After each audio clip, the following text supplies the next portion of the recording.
Last year, I adopted 2 golden retriever puppies, Boomy and Zuko.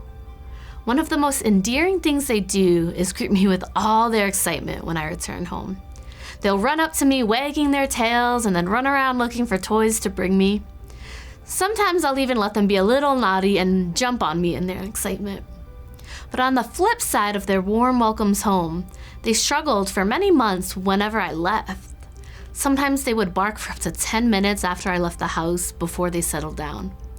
Boomy would even start whining and barking if I walked into the other room.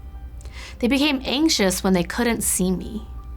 It took them some time for them to learn that I would always return. I will never abandon them. There's a story in the book of Exodus where Moses goes up to Mount Horeb to meet with God. It seems to the Israelites that Moses is taking his sweet time, and so they start to grow restless. Perhaps something has happened to him, they wonder.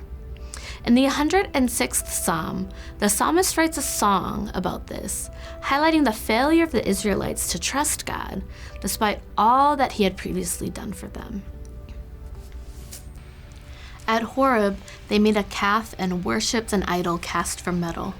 They exchanged their glorious God for an image of a bull which eats grass.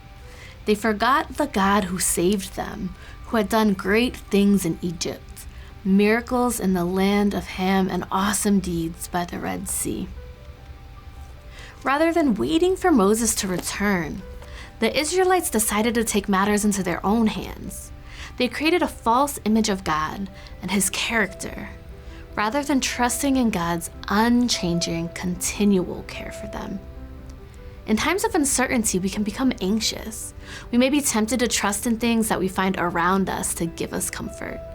We look to created things rather than to our Creator for hope and meaning, but our true comfort comes from Christ and his continual commitment to us. Have you possibly fashioned idols in your life while growing impatient and seeing God work in and through you? Remember when God has shown himself faithful to you, where you have seen his provision, his grace, and his deliverance from difficult circumstances. Return to these altars as memorials that the Father sees you, he sees Christ in you, and you in Christ. You never have to fear his return, as he has promised to never leave you in the first place, but promises to live with you and in you by his Spirit. Go ahead, feel elated, and jump up on the master of your soul.